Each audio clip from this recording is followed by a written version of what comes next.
Nous sommes très heureux de vous retrouver sur Medi 1. Soyez les bienvenus dans l'invité de la rédaction. Renforcer la solidarité, la tolérance et la connaissance entre les peuples sont des éléments indispensables pour impulser la coopération de la jeunesse qui fera naître la société africaine. L'Organisation panafricaine des jeunes des 54 pays d'Afrique entend apporter sa contribution et ce de façon très active. Comment bâtir une résilience en matière de sécurité alimentaire et nutritionnelle sur le continent africain? C'est le thème de leur deuxième sommet. On en parle dans cette émission avec Hassim Saba. Bienvenue sur notre plateau.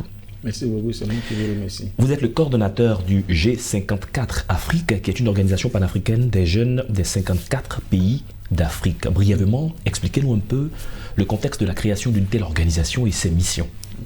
Le G54 Afrique a été créé vraiment l'ambition des leaders de jeunesse africaine de rassembler les jeunes vraiment pour avoir des positions communes sur certains points. En 2011, nous étions une délégation. Nous avons parcouru quelques États en train de faire des plaidoiries au niveau de l'Union africaine, au niveau des Nations Unies pour la prise en compte de certains problèmes de la jeunesse. Donc sans cela, après quelques étapes que nous avons effectuées, en 2013, en décembre, nous sommes retrouvés avec les différents leaders à un congrès pour élire le nouveau coordonnateur qui va vraiment conduire la destinée de cette organisation, qui, dans un premier temps, ses ambitions de favoriser, de permettre à la jeunesse d'être d'abord organisée, permettre à la jeunesse aussi de prendre la parole dans les hautes instances et s'affirmer sur les problèmes qui le concernent. D'accord, quand vous parlez de prendre la parole dans les hautes instances, à quoi est-ce que vous faites allusion? Je parle ici du sommet des chefs d'État de l'Union africaine, je parle du sommet des chefs de la CEDEAO. Mais tous les CER, nous essayons vraiment de prendre la parole là-bas et puis nous pencher sur le problème des jeunes. Parce qu'on ne pourra pas parler de développement sans les jeunes. Sans les jeunes. Les jeunes sont au cœur du développement. Vous avez une collaboration avec l'Union africaine, vous l'avez dit tout à l'heure. Comment se fait cette collaboration avec l'Union africaine et les Nations unies?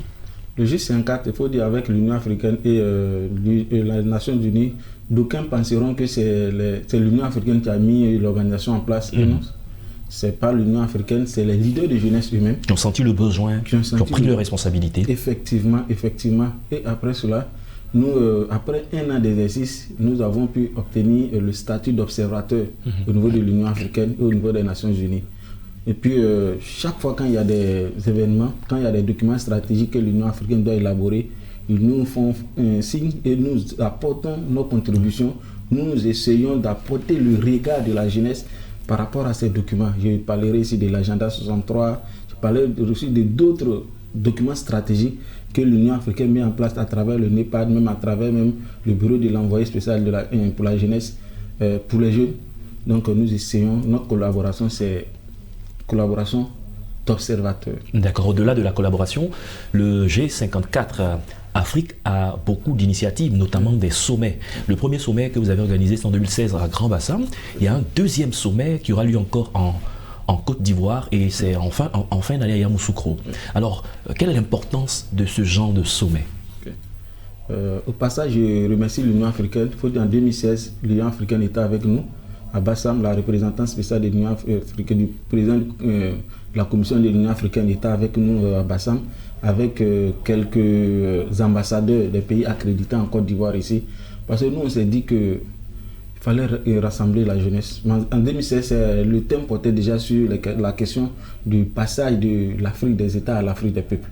Parce que nous disons, si on veut être émergent, si on veut développer l'Afrique, il faut privilégier la coopération africaine pour que nous puissions arriver à un État, pour ne pas dire un continent solidaire, un continent qui a des ambitions communes qui peut rivaliser avec les grands continents. Parce que justement l'Afrique a beaucoup à offrir aux Africains eux-mêmes. Effectivement. Donc ce deuxième sommet, il faut dire que, comme on dit, nous travaillons de pair avec l'Union africaine. Donc chaque année, l'Union africaine prend des thèmes. Alors cette année, le thème, ça porte sur la nutrition. On dit, mais pourquoi pas appeler les jeunes africains, au lieu de rester toujours dans nos salons pour apporter nos critiques, pourquoi pas appeler les jeunes africains pour qu'on puisse ensemble prendre des engagements pour dire, voici ce que nous pouvons faire pour l'atteinte de l'objectif de l'Union africaine.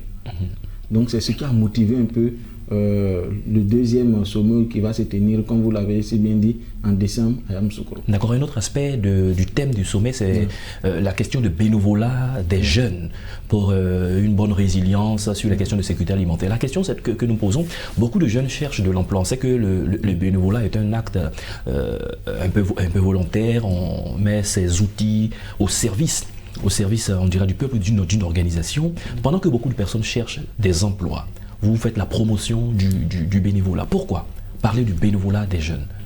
Vous savez, comme les gens ne savent pas, le bénévolat, c'est comme un emploi.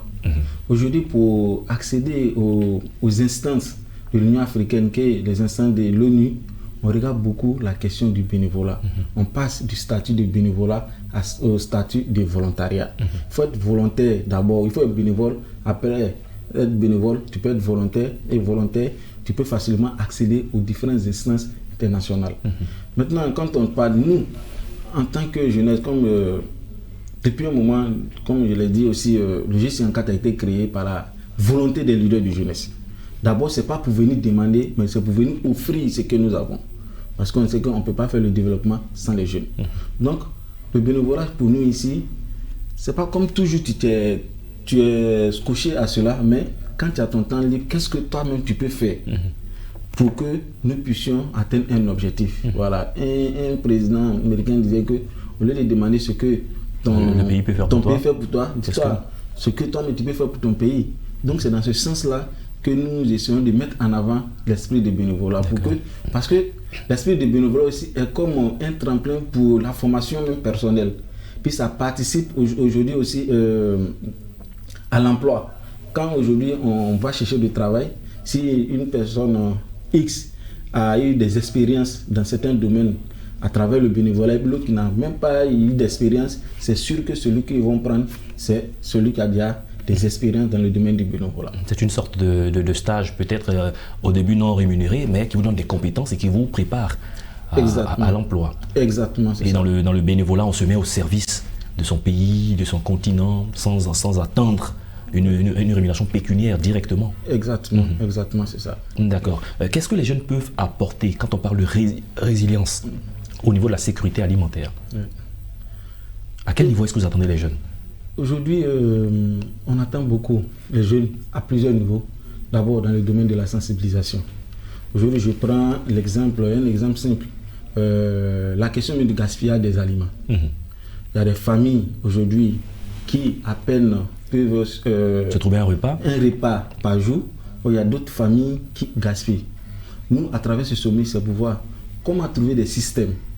Des systèmes pour ceux qui n'ont pas 2 repas par jour, 3 repas par jour, et ceux qui ont déjà plusieurs repas par jour. Comment trouver cette transition entre ceux qui en ont et ceux qui n'en ont pas. D'ailleurs, même l'un des programmes aussi de ce sommet, il y a le côté hackathon sur la nutrition qui va sortir. Les jeunes vont essayer de développer des outils informatiques, des projets informatiques.